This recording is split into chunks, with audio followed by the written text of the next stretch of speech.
এই দিন সকালে সকাল সকাল ভাত খেয়ে আমি একটা বড় কাজ করব, তার জন্য ফার্স্টে আমি ভাত নিয়ে নিয়েছি। আম্মু এখানে রান্না করছিল এই যে মাছ আর এখানে বড়ি। শীতের সকাল মানে সকাল সকাল মাছ থাকবে, গরম ভাত থাকবে আর মাসকলাইয়ের ডাল থাকবে। তো ডালের এই বড়িটা আমার খুবই ভালো লাগে, আমি তো খাই। তোমরা কমেন্টে জানাবা কে কে খাও। আর আজকে খাওয়া দাওয়া শেষ করে আমার একটা গুরুত্বপূর্ণ কাজ আছে। গুরুত্বপূর্ণ কাজ বলতে আমার একটা রান্না বান্নার রেসিপি তোমাদের সাথে শেয়ার করব।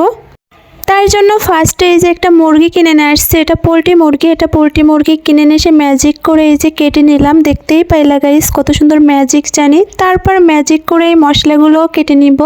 এখানে তোমরা দেখতে পাচ্ছো আমি অনেকগুলো মশলা নিয়েছিলাম, নিয়ে সেগুলো কাটাকাটি করে নিয়েছিলাম। কাটাকাটি করে এগুলো আমি শিলে বেটে নিয়েছিলাম গাইস, হাত দিয়ে সুন্দর করে শিলে বেটে নিয়েছিলাম, তার জন্য ভালো করে মিহি হয়নি। তো ফার্স্টে আমি চুলায় তেল দিয়ে দিয়েছিলাম, তারপরে দিয়ে দিয়েছিলাম পেঁয়াজ বাটা, তারপরে দিয়ে দেবো এখানে রসুন বাটা। এখানে আমি হাত দিয়ে বেটেছি, এই জন্য একটু চাবা চাবা টাইপের আছে, কারণ মশলাগুলো আমি হাতে বেটেছি।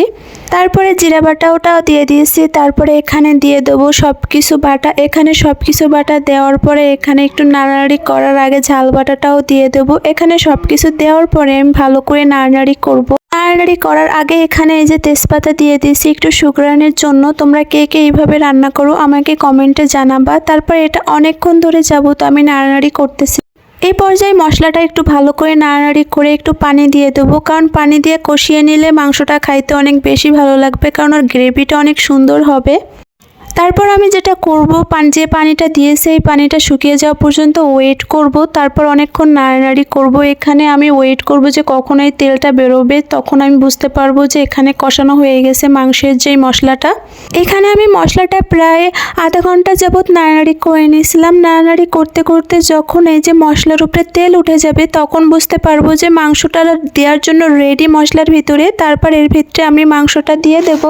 মাংসটা দিয়ে আমি অনেক জোরে জাল দিব, কারণ এখানে আস্তে জাল দিলে পানি বের হবে মাংস থেকে, তার জন্য অনেক পরিমাণ জোরে জাল দিয়ে অনেকক্ষণ কষানোর পরে এর ভিতরে আমি পানি দিয়ে দেবো গাইস। তোমরা দেখতে পাইতেছো এখানে পরিমাণ মতন পানি দিয়ে দিলাম। এই পানিটুকু আমার মাংসের জন্য লাগবে। এখানে পানি দেওয়ার পরে 2-3 বার ওয়েট করতেছিলাম যে কখন মাংসের পানিটা একটু শুকিয়ে আসবে, কারণ এখানে কষা কষা মাংস খাবো আমি, তার জন্য বেশি ঝোল রাখি নাই। তারপরে এই যে খাওয়ার জন্য চলে আসলাম। এখানে আমি একটা পা নিয়েছিলাম, মুরগির পা, আর কয়েক টুকরা মাংস নিয়েছিলাম, আর এখানে কাঁচামরিচ নিয়েছিলাম। নিয়ে আমি খাওয়া স্টার্ট করলাম। যেহেতু আমি নিজের হাতে রান্না করেছি সেহেতু আমার মাংসটা অনেক মজা হবে। আমি তো বলবো আমার মাংস অনেক ভালো রান্না করি আমি। তো গাইজ আজকের এই ভিডিওটা এই পর্যন্ত। আল্লাহ হাফেজ, দেখা হবে আবারও কোনো নেক্সট ভিডিওতে গাইজ।